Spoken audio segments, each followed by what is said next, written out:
Today, we're taking it up a notch. These are 11 monster fish you must avoid if you value peace, sanity, and your tank mates' lives.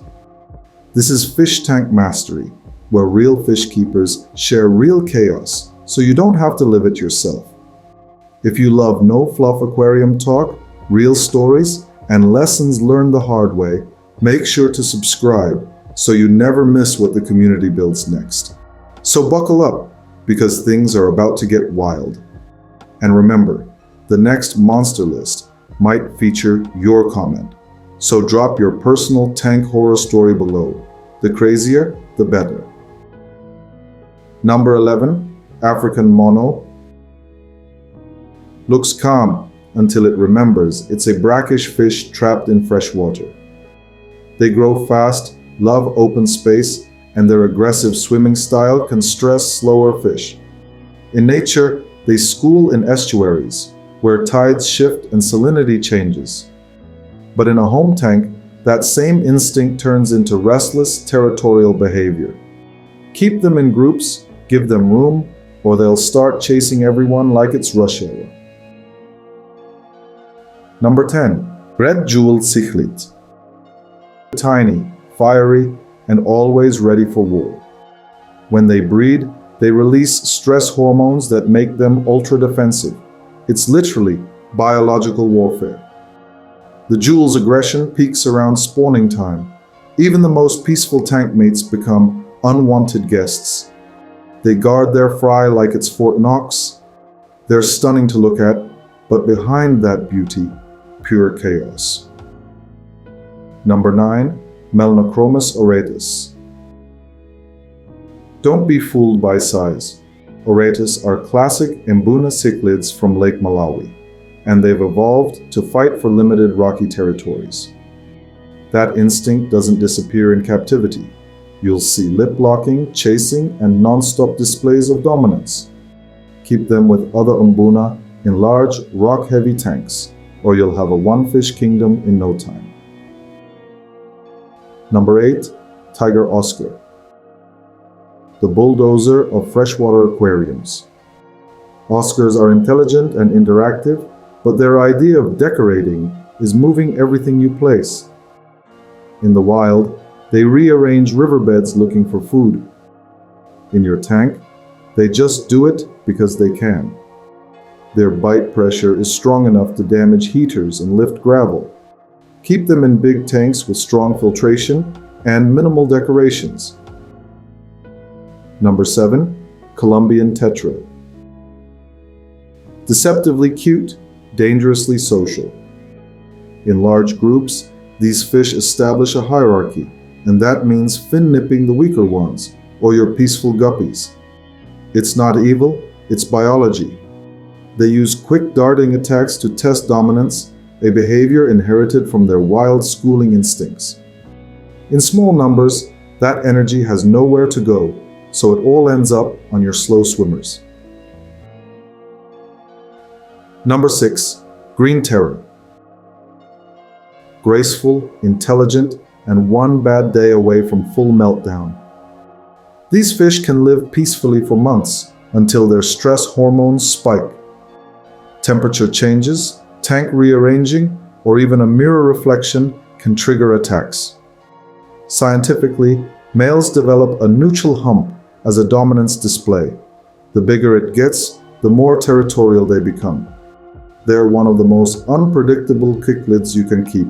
Stunning, but explosive. Number 5. Flowerhorn. The celebrity of monster fish. Selective breeding made them bold, colorful, and smarter than most fish. But that intelligence comes with attitude. They recognize faces, respond to feeding schedules, and will literally headbutt the glass if they're bored. Their aggression isn't random. It's territorial behavior, amplified by confinement. Keep one solo, and you'll have an aquatic dog with fins. Put 2 together, and you'll have a crime scene. Number 4. Butterkoferi, Tilapia Butterkoferi. If this fish had a nickname, it would be the strategist. It doesn't rush into fights. It studies, waits, and strikes with purpose. Their brain-to-body ratio is higher than many other cichlids, which makes them surprisingly tactical. Owners report that they'll remember your routine and even anticipate feedings. Smart, stunning, but territorial beyond reason. You don't own a Butterkoferi, you negotiate with it. Number 3. Jaguar Cichlid. Named after a predator for a reason. They patrol constantly, flare at anything that moves, and their dominance is pure instinct. They evolved to control riversides in Central America.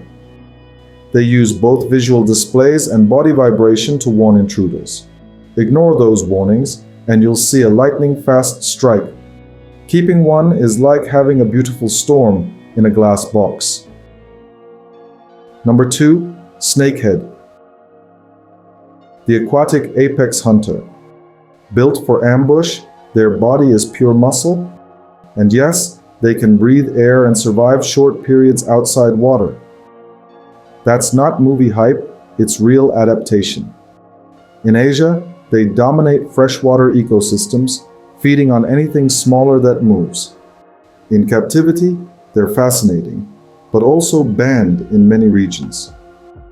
Once a snakehead settles in, nothing else survives. Number 1. Dovii, wolf cichlid. The undisputed king of freshwater aggression.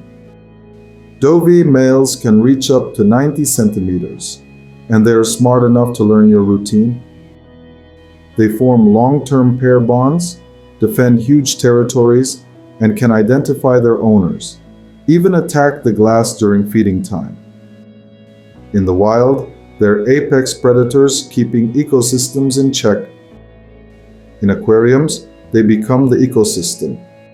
You don't keep a Dovii, you host it, carefully. Bonus pro tip, the size myth. You've probably heard it before. The bigger the fish, the bigger the problem. But that's not always true.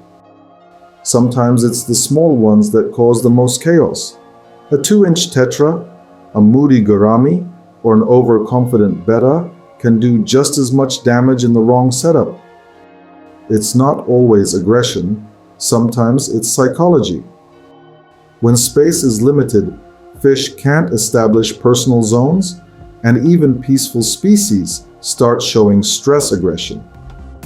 So remember, it's not just the fish, it's the environment. The real monster might not be swimming, it might be the tank you built for it. So there you have it, 11 of the most dangerous monster fish, plus one myth that proves aggression isn't always about size. Which one do you think deserves the top spot on our chaos chart? Or is there an even deadlier one we missed? Drop your pick in the comments, because the next video might feature your story. And if you haven't seen the first Monsterfish episode, watch it right after this one and see where the madness began. This is Fish Tank Mastery, helping you build calm tanks by learning from a little bit of chaos. Until next time, stay safe, stay curious, and remember, even the smallest fish can have the biggest attitude.